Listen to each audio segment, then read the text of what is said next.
Master మనసులో మాట కార్యక్రమానికి స్వాగతం. నేను మీ మాస్టర్ దుర్గా ప్రసాద్. టీటీడీ బోర్డు కొత్తగా ఫామ్ అయింది, మనందరూ తెలుసు. 25 మెంబర్స్, అంటే 24 మెంబర్స్ను ఒక చైర్మన్ ఉంటారు. బిఆర్ నాయుడు గారి ఆధ్వర్యంలో మొత్తం 25 మెంబర్స్, అలాగే 4 ఎక్స్ అఫీషియల్ మెంబర్స్, అంటే టోటల్ 29 మెంబర్స్ అండి. ఈ 29 మెంబర్స్ బోర్డు మీటింగ్ పెట్టుకొని కొన్ని నిర్ణయాలు తీసుకున్నారు. ఆ నిర్ణయాలు ముఖ్యంగా భక్తులకు ఉపయోగించేవి, అంటే చాలా ఇబ్బందులు పడుతున్న భక్తులకి ఉపయోగపడే కొన్ని ఉన్నాయి. అలాగే ఆ టీటీడీ సంస్థకి ఉపయోగపడే కొన్ని ఉన్నాయండి. ఏంటి ఆ నిర్ణయాలు ఒకసారి చూద్దాం.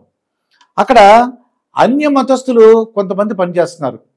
ఆ అన్య మతస్థులు వాళ్ళు వేరే మతం అవటం వలన వాళ్ళు ఈ వెంకటేశ్వర స్వామి ఇన్నాళ్ళు కంటిన్యూ అయిపోయారు. పాతది మనకు తెలుసు, జగన్మోహన్ రెడ్డి గారి ఆధ్వర్యంలో ఉన్నటువంటి ఈ టీటీడీ జరిగిన ఈ అన్య మతస్థులు వాళ్ళు కంటిన్యూ అయిపోయారు. ఇప్పుడు బిఆర్ నాయుడు గారు ఆధ్వర్యంలో ఉన్నటువంటి టీటీడీ బోర్డు ఒక నిర్ణయం తీసుకుని, అంటే పొట్ట కొట్టడం అలా అంటారు, అదేం కాకుండా వాళ్ళు పిలుస్తారండి. విఆర్ఎస్ కావాలంటే విఆర్ఎస్ తీసుకోవడం, లేదు అంటే ఇంకొక డిపార్ట్మెంట్కి మార్చుకోవడం. అంటే ఈ ఎండోమెంట్స్ డిపార్ట్మెంట్ నుంచి ఈ అంటే ధార్మిక సంస్థ, ఇది హిందూ ధార్మిక సంస్థ కాబట్టి మేము ఇంకొక మతస్థుల్ని మేము దీంట్లోకి అలౌ చేయలేము. కొంతమంది చెప్తున్నారు మాట వాళ్ళు, మరి మా వక్ఫ్ బోర్డులో మీ హిందువులు ఉన్నారు కదా అంటున్నారు. అంటే వక్ఫ్ బోర్డు అనేది ఏంటి, అదొక ఆర్గనైజేషన్. అది ఒక దర్గానో లేదంటే ఒక ఇలా కాకుండా ఆ వక్ఫ్ బోర్డులో ఉండటం పర్వాలేదు, కానీ ఇది పూర్తి ధార్మిక సంస్థ, హిందూ సంస్థ. ఇక్కడ పూజలు ఉంటాయి, యాగాలు ఉంటాయి. ఇటువంటి దాంట్లో అన్య మతస్థులు ఉండకూడదనే ఉద్దేశంతో వాళ్ళని నిర్దాక్షిణ్యంగా తీసేయకుండా, వాళ్ళకి ఎవరికైతే కొద్దిగా వయసు దగ్గరలో ఉండి ఒక 58, 59 ఉన్న వాళ్ళకి విఆర్ఎస్ ఇవ్వడం బెటరు, వాళ్ళకి ఇష్టమైతే. అలాగే మిగతా వాళ్ళకేమో ఇంకొక డిపార్ట్మెంట్కి చేంజ్ చేసినట్టుగా మనకు తెలుస్తుంది.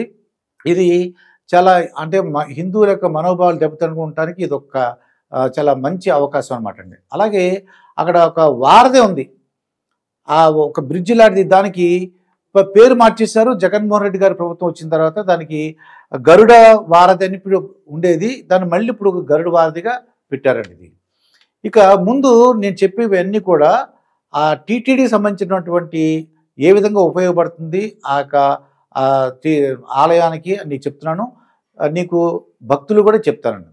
అయితే ముఖ్యంగా ఈ టీటీడీ యొక్క ఆస్తులు, బంగారం కానీ లేదంటే క్యాష్ కానీ, ఇవన్నీ కూడా డిపాజిట్ ఫామ్లో ఉందండి. ఒక 5 లక్షల కేజీలు, 5 లక్షల కేజీలు బంగారం ఉంది. ఆ బంగారాన్ని అంతా కూడా ప్రైవేట్ బ్యాంకులోనూ క్యాష్ రూపంలో దాన్ని ఎఫ్డి రూపంలో ప్రైవేట్ బ్యాంకుల్లో పెట్టారండి. దానిని అవన్నీ కూడా విత్డ్రా చేసి గవర్నమెంట్ బ్యాంకులో, మీకు అంటే గవర్నమెంట్ రికగ్నైజ్డ్ బ్యాంకుల్లో పెట్టాలని ఒక నిర్ణయం తీసుకున్నారు. ఇది అందరూ కూడా హర్షించదగిన విషయం అన్నమాట. జనరల్గా ప్రైవేట్ బ్యాంకుని ఎవరు నమ్మరు, అటువంటిది ఇటు వీళ్ళు కొత్తగా నిర్ణయం తీసుకున్నారు. ఇవన్నీ కూడా విత్డ్రా చేసి ప్రభుత్వ రంగ సంస్థలు ఉన్నటువంటి బ్యాంకుల్లో డిపాజిట్ చేయాలని, క్యాష్ కానీ అలాగే బంగారాన్ని కానీ వాళ్ళు ఒక నిర్ణయం తీసుకున్నారండి. అలాగే ఈ 5 సంవత్సరాల పాటు టీటీడీలో ఒకే చోట ఈ చెత్తని పోగేశారండి. అది ఆ చెత్త అంతా కూడా ఎప్పటికప్పుడు క్లీన్ చేసుకుంటూ వెళ్ళిపోవాలి. ఆ చెత్తను కొనుక్కునే వాళ్ళు ఉండుంటారు, దాన్ని తీసుకుని ఆ చెత్తను ఉపయోగించి ఎలక్ట్రిసిటీ ప్రొడ్యూస్ చేస్తుంటారు, ఎరువులు ప్రొడ్యూస్ చేస్తుంటారు. వాళ్ళకి ఇవ్వకుండా వాళ్ళు ఉంచేశారండి. అదంతా కూడా క్లీన్ చేయడానికి, ఆ డంపింగ్ వాటిని తరలించడానికి, అంటే మొత్తం ఆ క్లీన్ చేయడానికి మీకు 3 to 4 months పడుతుందంటండి. అంటే అంత చెత్త అక్కడ పెరిగిపోయిందన్నమాట ఇది. ఇక మనకి శారదాపీఠానికి కొంత స్థలం కేటాయించారు. ఆ స్థలం కానీ ఎకరాల్లో ఉన్నట్టుంది. ఈ శారదాపీఠము ఇచ్చింది సగం అయితే దాని సగం ఆక్యుపై కూడా చేసేసి బిల్డింగ్లు కట్టారటండి. అంటే 100% ఇచ్చిన దానికన్నా ఎక్కువ ఆక్యుపై చేసుకున్నారు. ఇప్పుడు దాని నుంచి ప్రభుత్వం ఇచ్చినటువంటి శారదాపీఠానికి ఇచ్చినటువంటి దాన్ని మళ్ళీ తిరిగి తీసుకుని దాన్ని కూల్చేస్తారటండి. దాన్ని ఇంకోలాగా ఉపయోగించారు. ఎందుకంటే ఇచ్చిన లీజు ప్రకారం దాంట్లో చేయవలసిన నియమాలు నిబంధనలు ఉంటాయి, అవి పాటించకుండా దానికి డీవియేట్ అయిపోయారు. దాన్ని అతిక్రమించి వాళ్ళు బిల్డింగ్లు కట్టడం కానీ, ఇచ్చిన స్థలం కొంత అయితే ఆక్యుపై చేసిన స్థలం కొంత ఉండటంతో అది డీవియేట్ అయ్యారు. కాబట్టి ఇంకా కోర్టుకి వెళ్తారో ఏమెళ్తారో తర్వాత చూద్దామని చెప్పేసి ముందు దాన్ని కూల్చేయడానికి అయితే వాళ్ళు ఒక నిర్ణయం తీసుకున్నారండి. ఇది అలాగే ముంతాజ్ హోటల్స్ అని చెప్పేసి కొన్ని స్థలాలు కేటాయించారు ముంతాజ్ హోటల్స్ వాళ్ళకి. దాంట్లో నిజంగా ఒక మంచి హృదయంతో ఇచ్చారు, కానీ దాంట్లో తెలియకుండానే కొంతమంది బెదిరించి దాంట్లో ఒక పార్ట్నర్స్కి జాయిన్ అయ్యారని, కొంతమంది అయితే దాంట్లో వాటాలు కానీ దాంట్లో షేర్సే వచ్చేసినని తెలిసింది. అందుకని ముంతాజ్ హోటల్స్ కేటాయించిన స్థలాలు అవన్నీ కూడా మళ్ళీ గవర్నమెంట్ విత్డ్రా చేసుకుని టీటీడీ దాన్ని స్వాధీనపరచుకుంటుందండి. ఇక ఎవరొచ్చినా సరే మీరు చూసినట్లయితే రాజకీయ నాయకులు అక్కడికి వచ్చినట్లయితే దర్శనం చేసుకుని రెడీగా వచ్చి మీకు 75 ఏళ్ళు ఉన్నాడు, వాడికి ముగ్గురు ఉన్నారు, లేదంటే పప్పు అంటాం ఏదో ఒకటి గుడి దగ్గర నుంచి దర్శనం చేసిన తర్వాత వచ్చిన తర్వాత రకరకాలుగా మీరు చూసినట్లయితే మనకి పేరు నాని గారు కానీ, కొడాలి నాని గారు, రోజా మేడము వాళ్ళు వచ్చారంటే ఎంత ఉత్సాహం ఎవరికి, మీడియా వాళ్ళకి. రాజకీయాలకి అక్కడ దేవుడు తప్ప, దేవుడు నామస్మరణ తప్ప ఇంకేం ఉండకూడదు. అటువంటిది వీళ్ళు దర్శనం అయిన వెంటనే వాళ్ళు చుట్టుపక్కల కుటుంబ సభ్యులతో కలిసి రాజకీయ వ్యాఖ్యలు చేసేవారండి. అటువంటి ఇక నుంచి నిషిద్ధం. ఏమాత్రం ఇక నుంచి ఎవరైనా సరే, అది కూటమి ప్రభుత్వం వాళ్ళైనా ఏ రాజకీయ నాయకులైనా ఎవరైనా సరే అండి, అక్కడ వచ్చింది దేవుడి యొక్క స్మరణ తప్ప, దేవుడు నామస్మరణ తప్ప, దేవుడి విషయాలు తప్ప రాజకీయాలు మాట్లాడకూడదు, రాజకీయాలు నిషిద్ధం. ఏమాత్రం మాట్లాడినా సరే వాళ్ళ మీద యాక్షన్ ఉంటుందని చెప్పేసి ఈ టీటీడీ బోర్డు వీళ్ళు ఒక నిర్ణయం తీసుకున్నారండి. శ్రీవాణి, ముఖ్యంగా శ్రీవాణి మీద ఎన్నో కంప్లైంట్, దానికి వేరే అకౌంట్స్ ఉన్నాయని. శ్రీవాణి యొక్క సిస్టము ఒక 10,500 10,000 కట్టినట్లయితే దానికి విఐపి బ్రేక్ దర్శనం లాగా వస్తుంది. దానికి కొన్ని సౌకర్యాలు ఉన్నాయి, తొందరగా దర్శనం అవుతుంది, దేవుడి దగ్గరగా వెళ్ళవచ్చు. మనిషికి 10,000 చొప్పున కట్టాలి, 500 రూపాయలు టికెట్ ఒకటి కొనుక్కోవాలి. ఇక్కడ శ్రీవాణి టికెట్ ఆ యొక్క పద్ధతిని రద్దు చేయలేదు, కానీ ఆ వచ్చిన అమౌంట్ సెపరేట్ అకౌంట్ ఉంటే సెపరేట్ అకౌంట్ కాకుండా డైరెక్ట్ అకౌంట్ టీటీడీ అకౌంట్లోకి దీన్ని అనుసంధానం చేశారండి. శ్రీవాణి అయితే ఆ కార్యక్రమము లేదంటే ఆ టికెట్ల అమ్మకం ఎంత కూడా ఉంది, ఆ శ్రీవాణి పద్ధతి కంటిన్యూ అవుతుంది. కాకపోతే ఆ అమౌంట్ మాత్రం టీటీడీ మెయిన్ అకౌంట్కి అనుసంధానం చేశారు. ఇక భక్తులకి ఎటువంటి సౌకర్యాలు కల్పించారు. ఈ టీటీడీ కొత్తగా ఫామ్ అయినటువంటి బోర్డు భక్తుల విషయంలో కొన్ని నిర్ణయాలు తీసుకున్నారండి.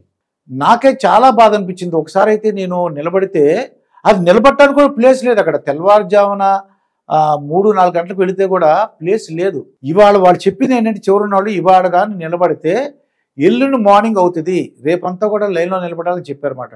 నేను చెప్పేది ఇప్పుడు ఒక 25 years బ్యాక్ స్టోరీ చెప్తున్నాను. అప్పుడు అనిపించింది అనమాట, ఇదేంటి బాబు, ఇదేంటి ఇటువంటి దర్శనమా దేవుడా, ఇదే ఆఖరిసారి, ఇంకెప్పుడు రాను అలా అనుకున్నామండి. ఆ తర్వాత షెడ్లో కూర్చోబెట్టడం, షెడ్యూల్లో కూడా 16 గంటలు పడుతుంది, 18 గంటలు పడుతుంది, 24 గంటలు పడుతుంది, 36 గంటలు పడుతుంది. నాకు చాలా బాధ అనిపించేది ఏంటంటే ఆ షెడ్యూల్లో కూర్చున్న వాళ్ళు టాయిలెట్కి వెళ్తారు, లేదా పడుకుంటారు, బ్రష్ చేసుకోరు, ఇవన్నీ కూడా ఉంటాయి కదా. అలాగే వాళ్ళు దేవుడి దర్శనానికి వెళ్ళిపోతున్నారు. కొద్దిగా బాధ అనిపిస్తుంది వాళ్ళకు కూడా, నాకే కాదు వాళ్ళకు కూడా. అయ్యో నేను టాయిలెట్కి వెళ్ళాను, మోషన్కి వెళ్ళాను, లేదా టాయిలెట్కి వెళ్ళాను, ఇవన్నీ కూడా అయినా సరే నేను ఇది కాలు చేతులు కడుక్కున్న దగ్గర స్నానం చేయలేకపోతున్నారు. ఇప్పుడు వాళ్ళు ఏం చేస్తున్నారు, ఆర్టిఫిషియల్ ఇంటెలిజెన్స్ ఉపయోగించి 2 నుంచి 3 గంటల లోపల మనకి లోపల పంపించే ఏర్పాట్లు చేస్తున్నారండి. ఏం లేదు, నేను ఒక ఆర్టిఫిషియల్ ఒక ఫేస్ ఇలా రికగ్నైజ్ చేశాను. ఒకటి ఉదాహరణ నేను చెప్తున్నాను, నాకు అర్థమైంది. నేను వచ్చిన వెంటనే మనకు టైం వస్తుంది, ఇప్పుడు టైం 10 అయింది, నీకు మధ్యాహ్నం ఇప్పుడు మార్నింగ్ 10 అయింది, మధ్యాహ్నం 1 గంటకి దర్శనం అని అన్నారు. ఒకటి మనం దానికి ఒక ట్యాగ్ ఏం అవసరం లేదు. ఆర్టిఫిషియల్ ఇంటెలిజెన్స్ మీకు ఈ యొక్క కృత్రిమ మేధస్సు ఉపయోగించి మనకి రాగానే ఫేస్ రికగ్నైజ్ చేసింది, హ్యాండ్ రికగ్నైజ్ చేసింది. వెంటనే నేను ఇలా వచ్చిన వెంటనే నీ దర్శన టైము 1 o'clock. 1 o'clock అంటే నువ్వు 12కి రిపోర్ట్ చేయి, 1 hour ముందు రిపోర్ట్ చేయి అన్నారు అనుకోండి.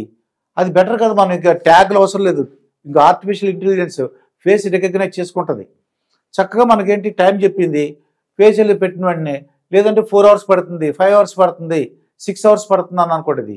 ఒక 1 hour ముందు రండి అంటారు. మనం లైన్లోకి వెళ్ళిన తర్వాత అక్కడి నుంచి ఒక 2 hours అయినా పడుతుంది మినిమం.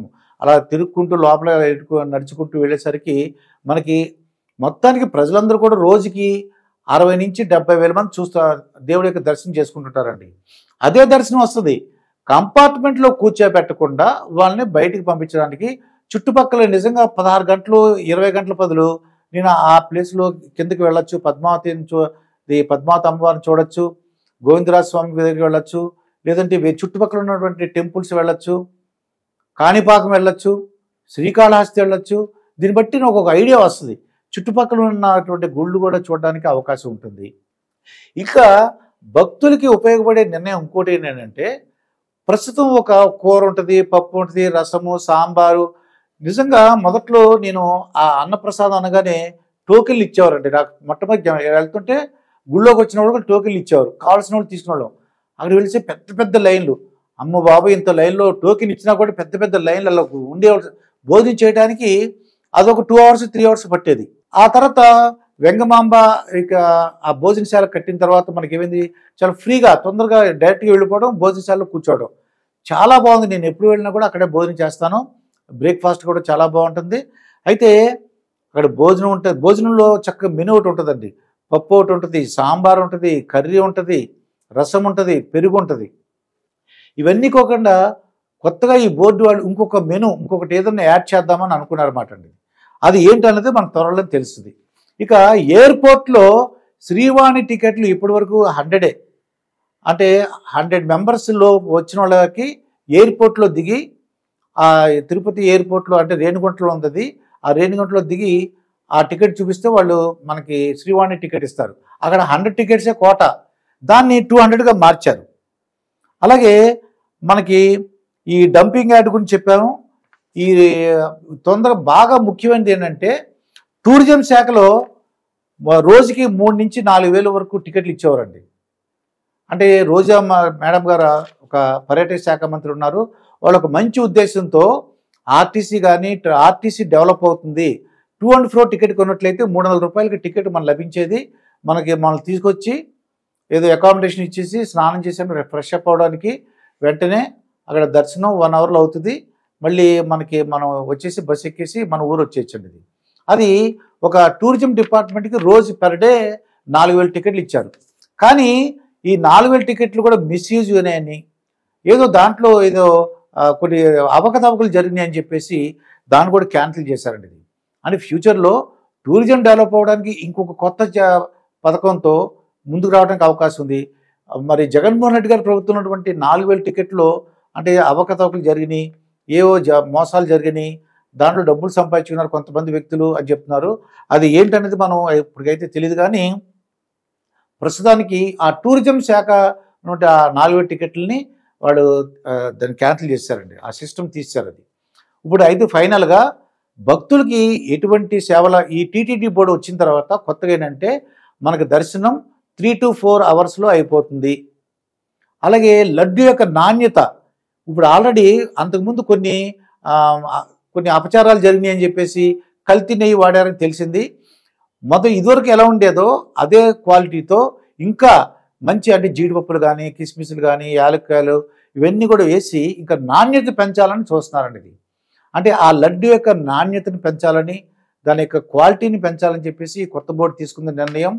అలాగే ఒక భోజనంలో ఒక మెనూ ఒకటి ఎక్స్ట్రా యాడ్ చేయడం.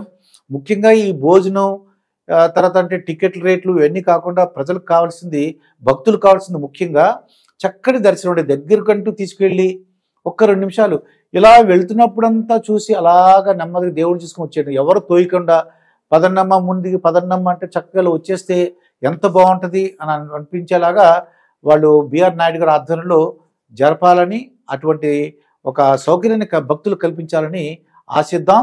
మరిన్ని మంచి నిర్ణయాలు టీటీడీ బోర్డు తీసుకుంటుందని మనందరం కూడా ఆశించండి. మరొక వీడియోతో మీ ముందుంటాను. మీ మాస్టర్ దుర్గాప్రసాద్.